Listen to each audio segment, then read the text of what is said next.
Hello, fellow prospectors and anybody interested in tarps, tents, TVs, and whatever. Victoria's Oregon a bust. If you do like this video, give me a thumbs up. If you have any great ideas, I'm always open to hearing them. I would love to hear from you. Anyway, this is a ruddy old tarp that I have had for a while. Couple years, and it's very thin. These tarps cost a lot of money, and they're nothing but woven plastic that will last a very short period of time. So I've been spraying. I've got about 4 cans of Fix-A-Flex on here, and it's a very thin polymer flexible spray, and the clear is already dry. And then my son must have run out of the clear and he got sort of a whitish color, grayish. I thought this would be great because, one, if there's a hole that I didn't seal, instead of it being clear and I still can't see it, well, then I can see it through this. And since this is going to be a winter tent, I thought it would blend a lot better if I do that. Now I'm still working on this arch thing, and with my Gorilla tape, taping that right up along the edge there. I watched several YouTubers do this. So that's the door right there, and these sides seem to be a little short, so I'm going to round those out with some extra that I've got right here. I'm going to put that on these flat sides to try to make my arch a little archier on the sides. This is not going to probably lay out the way I want it to, but if I can get more of an arched circle, that's the top right up there where all the tape is, and the ridge pole goes right in here. And then I've got to put about a foot, maybe 2 feet up, the grommets right there, right there, right there, right there, and these are going to pull it out. Eventually we will get some snow. I think we're supposed to have some on Friday, and I can properly stake this out. But right here I'm going to put some duct tape over that. That's still tacky. It's sun's going down, it's getting cold, but I'm going to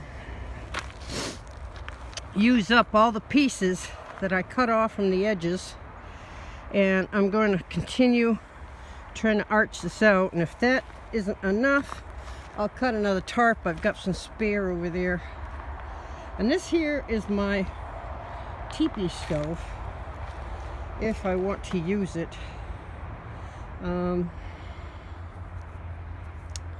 Not sure I want to have a stove tent in there simply because it's smoky no matter how good your tent is or your stove is. This one here is kind of like the regular stoves. I only paid $99 for it a long time ago, and it's cheap. But it's lasted, and I even leave it outside. It's lasted for 4 or 5 years, and it hasn't rotted. The only thing I had to do with it is I had to put a new bottom in. This thing here was all bent and gnarly, so I had to put a new bottom in there. And that seems to be holding up pretty good. I'm gonna, hopefully, that's the tent part.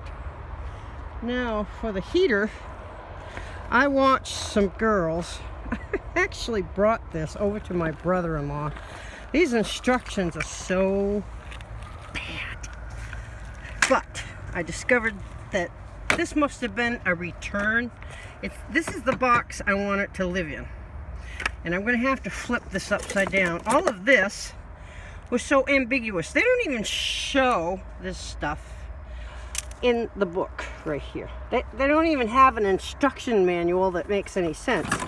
This was bent, so now I know. I went over to see my brother-in-law, and he couldn't even actually figure things out very well. But I found out that the gas line is supposed to be tapped in somehow to this, and they give you this little piece of gas line, which my son took. And then there was this. They give you this little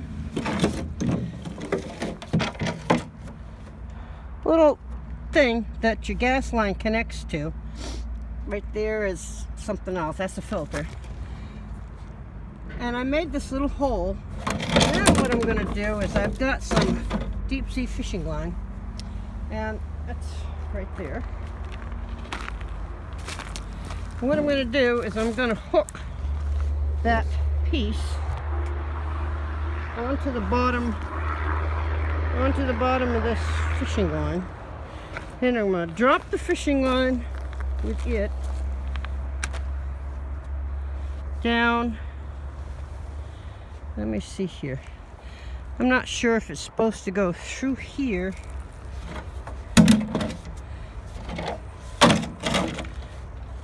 I think I did a boo-boo.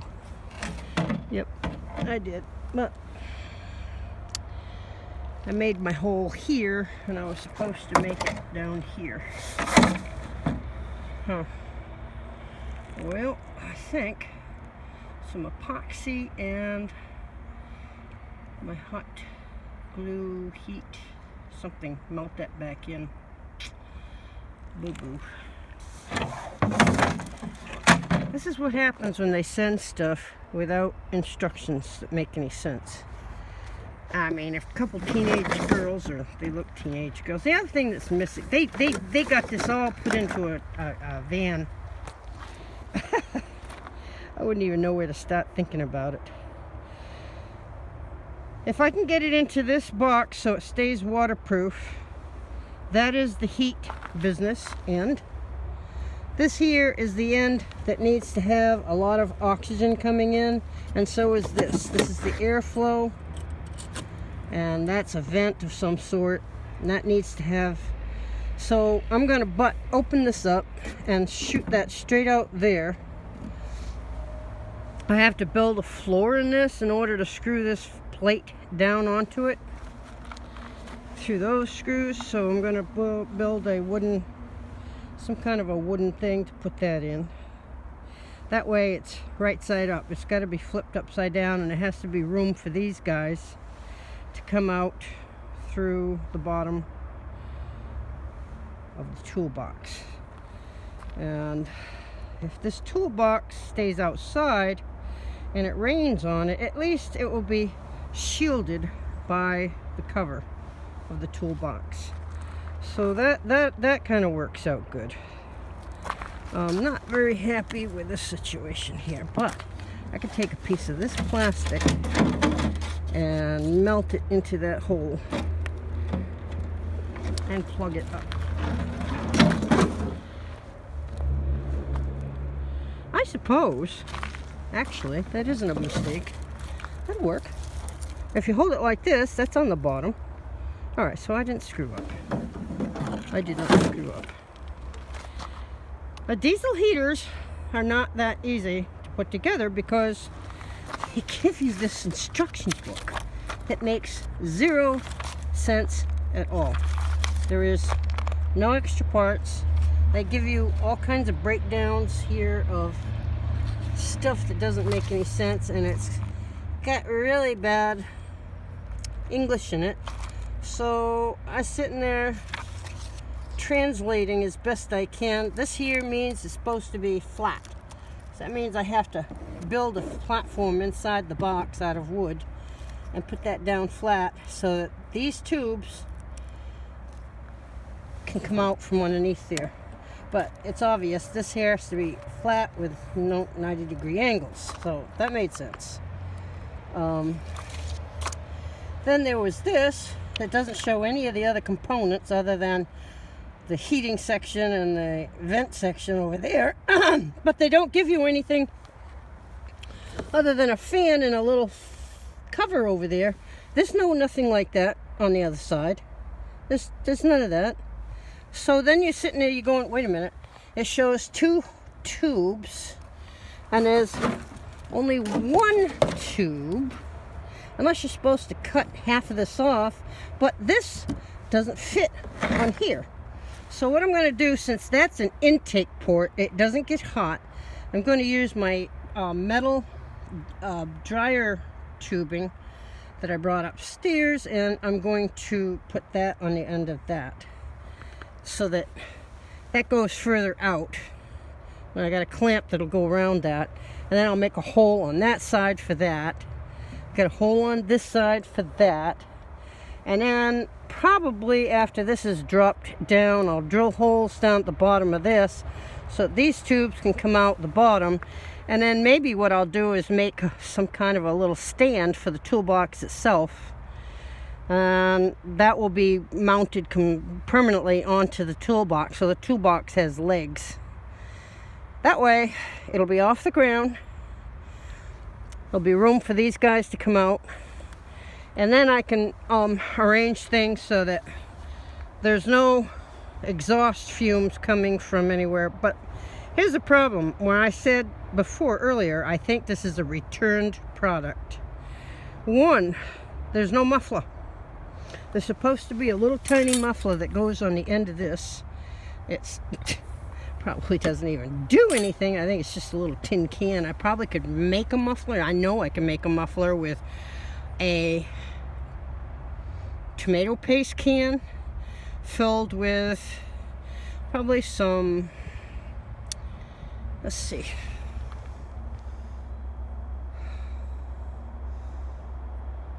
fireproof insulation. I've got some of that fireproof insulation. And then drill some holes on the outside of a juice can or something else, just so that there's ventilation. I'll bet you I can make a nice little small, makes sense and it actually works muffler. It won't be as cute, it won't be muffler shaped, but it will work. That I'm not worried about. What they didn't send me is, all they sent me was an on and off switch. I'm supposed to have, in the back of the book here, it's about the only place they actually the only place they actually have a picture of anything that makes sense in color is this thing. That is a control pod. It tells you what your machine is thinking and doing, and if you have any problems.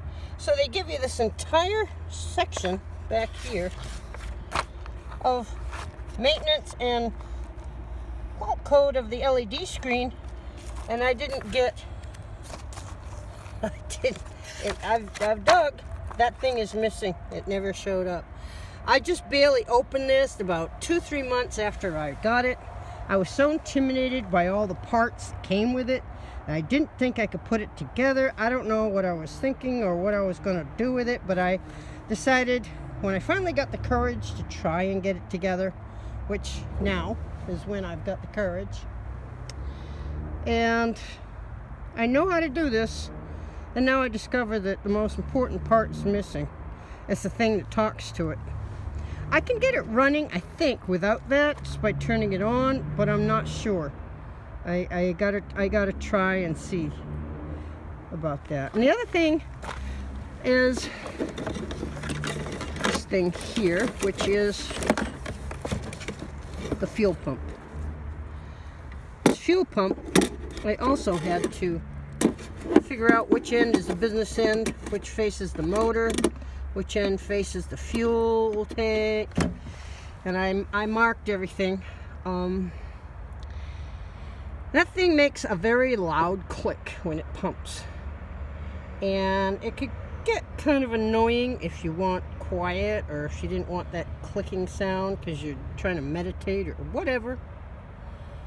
And I think if I wrap it in some corking, I got thin flexible corking, which is soundproofing, it might work to make a little case to put that in, and then that would protect it as well as keep it from making that big loud clunk. So I'm going to try that. But this is the exhaust tube, which, by the way, came in a big U, which fit exactly on both of these. So I was sitting there trying to figure out, okay, how does that go on? So the little muffler is supposed to go on that, and that will come out from under there. So here's your intake. And here's your exhaust sitting right next to each other. So I might have to put an extension on that to make sure that goes out further away. You don't want it anywhere near any of your intake ports. And that's all I know. This thing here, I gotta fish the line through, and they give you this little tiny thing that goes, it's a little piton that goes through there. And I think I'll get some silicone to work with that, and then I'll use my fishing line and go fishing. The girls did it, and if they could do it, I can do it. What they did is they ran the fishing line up through the hole and then back out through there, tied it onto the little valve, if you want to call it that, and it has a little orifice just big enough to fit through that hole. So then they pulled it so that it came back down through, and then you screw the thing on from this side. So hopefully, if they could do it, I can do it. That's why they have YouTube. God help us if they ever take that down. Lord, we'll all be screwed. I have to start looking at books. Nobody writes books anymore, so then we're really screwed because there's no books that are written about stuff that's all on YouTube. So, if this goes well, and I'm going to test drive it, and I also have one more thing I want to mention. I may want to use that if this doesn't work. This is my backup. I've got 2 sets, and then there's my third way of powering this up. I have an electric heater over there. I got the generator going. So, and that, if I don't need to use it because I sealed this with a flex seal, I don't need to put that back on top of this. So I can put that down for the floor. And this will have a floor. It won't be waterproof, but I mean, it'll be waterproof, but it's not going to be like a boat one. If the condensation flows down off the side of your tent, you don't want a boat floor anyway, because, or tub floor, whatever they call it. Because what's going to happen is you're going to end up with a big puddle, just like I've got in my camper. Condensation is the pits. And it happens summertime, it happens wintertime, and I will get into the condensation and what I've learned about how to deal with it, which I'm still learning, but I'll show you what I've learned how to do. At Home Depot, they have what they call, they're not a chemical sandbag, they're a big sandbag that has the inflatable pellets that are like the ones that you get for the desiccation packets that you get in pills, or you get in vitamins, or to keep things not getting moist. And these sandbags come completely flat, and they're fairly big, and I bought one for the cellar because I had water dripping in through my cellar bulkhead door, and it's working. It's keeping the mice out, it's keeping the water at bay. So I took one of those sandbags that's unused, and I think I got one left, and I put it underneath my storage compartments in my tent. And we just had a high-speed chase, and the traffic on the turnpike is backed way up. 3 cop cars got smashed just over the bridge on the other side. They finally caught him. A little bit of tidbit. Okay. Anyway, Home Depot has these portable sandbags. They come in really great if you've got a camper, even if you've got a tent. I know from tenting in the summertime, that condensation rolls right off the sides in the morning. Early morning gets cold, it gets hot in the afternoon, and you got dry hot, and it's, you know, your all of your bedding gets wet. Anything you got on the floor gets wet. And I didn't lose my tools, but a lot of my tools got soaked. My tool bags got soaked. A pain in the butt. So if anybody's got condensation tips, please tell us about it. This is going on 20 minutes. Too long. Talk to you later.